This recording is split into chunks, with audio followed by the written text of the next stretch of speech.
I have a rant. Uh, I'm just telling you, it's a rant. I think of my mother. My mother was a single parent who raised her children to be bicultural. We were not allowed to speak Ebonics or ghetto talk in the house. Very highly intelligent woman, graduated high school at 15, and she made sure we came up watching the news, and we watched Red Skelton and Johnny Carson and whatnot. And I've been watching presidential debates for a long time, back to the late 60s, early 70s.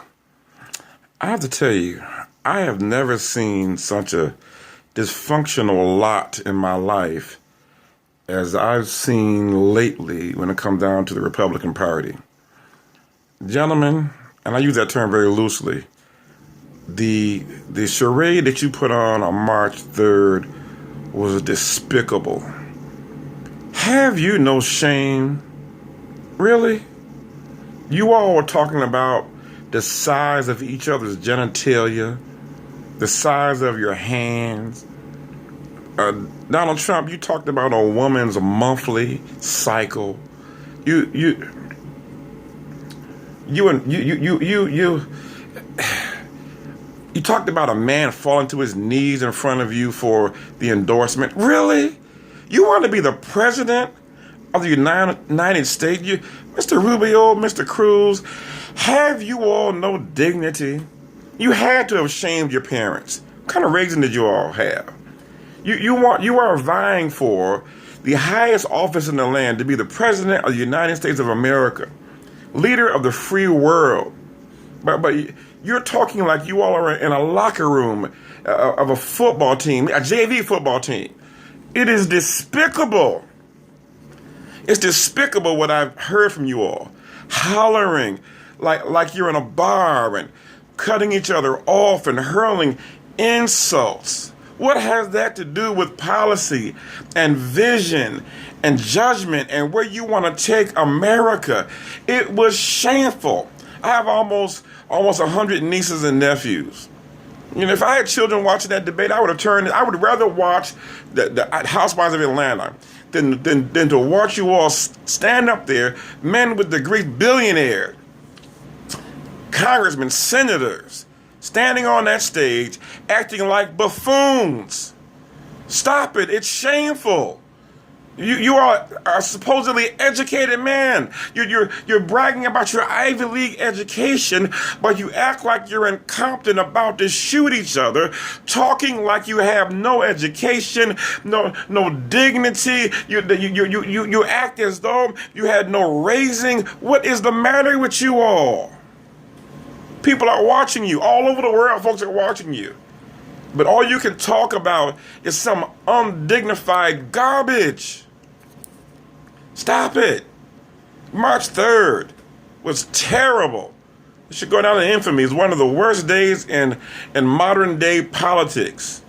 I'm telling you. And you all talk about Mr. Obama. Now, I'm a conservative Democrat. I'm conservative. Certain things like abortion, I'm not for. I'm conservative. But how can you every night you run down Barack Obama? But I've been following this man since his time as senator in Illinois. I've never seen him act as far out of character and classless, tasteless as you three men did on March the 3rd. You ought to be ashamed of yourselves. I wonder how your children, grandchildren, how what they thought about what you did, the display that you put on.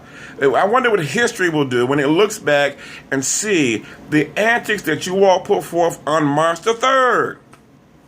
I said, my God, who can talk to them? Thank God that Colin Powell came out of wherever he was, came out of retirement, and said you're acting like eighth graders on the playground, on the sandlot, or wherever. He was right.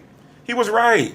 You want to be the president of the United States, and you're kicking folks out of your rallies. And Mr. Trump, while I'm on it, When was America great? I know you're not going to get this. I know you're not going to answer me. But what year was it when when was America great? Was it in the 30s, 40s, 50s?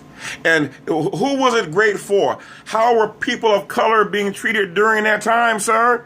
I happen to think that America is great right now. That's why so many Mexicans are trying to get into America, because they think America is great. And when you and your crew get finished building the wall and kicking out illegal immigrants out of America, then you get on the wall and get behind the wall with them, because we all are illegal immigrants. Give the land back to the Native Americans. What's wrong with you? My goodness. It's troubling to me. It is very troubling to me that men of high esteem would stand on the stage. Thank God, Mr. Carson, Mr. Kasich, you all held your class and your dignity. You didn't get into the mud fight with those other three people. It is very shameful. My goodness. I would have plugged the ears of my children had they watched that debate. We have to rise above acting as though we're in the bar after having drunk a fifth of gin. We have to rise above that. Have dignity. Have class. Have decorum. Have some discretion, gentlemen. Let's make this race about policies and about direction. What are you standing upon? What's your foundation? Get them out of here. Get them out of here. I'll punch them in the mouth. Really? When is the last time I know back in the 1800s they did stuff like that, but we should be a more dignified society than some of the things that we've seen in the past in our country. Other nations around the world are watching us, gentlemen, and I'm sure they're laughing at us. Which one of you have the temperament to sit in the room with the codes to a nuclear bomb, to start a nuclear holocaust? Which ones of you? You can't even stand and talk to each other without lowering each other as though you're somewhere where no one else is watching. The world is watching you all. Thank you, Mr. Powell, for saying what you said. It is shameful. I'm bothered. Can you tell? It bothers me. Don't talk about Reagan. None of you have the class that Reagan did. Well, I don't care what side of the fence you stood on, whether you were a liberal, whether you were independent, whether you're a Democrat, it doesn't matter to me. Mr. Reagan never stooped to those levels. John F. Kennedy never stooped to those levels. Spiro Agnew, even McGovern didn't stoop to those levels. Munchie, none of these folks, they didn't stoop to the levels that you are. Are we in a new day now of an undignified race for the presidency? Just because the crowds are hollering and giving you the rah-rah does not mean that it is right or decent, gentlemen. You're going for the soundbite. You're going for the hurrah and the roar of the crowd. The roar of the crowd. So history will look back on you and say, these men had no class. Please clean up this race. Please clean it up. Please do. Please do. History will not be kind to you if we continue along this track. It bothers me. Ivy League educated people do not debate in such a fashion. People of high esteem, people that walk among circles of great men, do not act in such manners, gentlemen. I'm using the term gentlemen. Please act like gentlemen. Thank God the debate on the 10th of March was a little bit better. But I pray we have a long way until November. I hope and pray that you all will stick to the matter at hand. Stick to policy and vision. Stay on point. Stop acting like thugs. Please, stop behaving as thugs and dignify this race.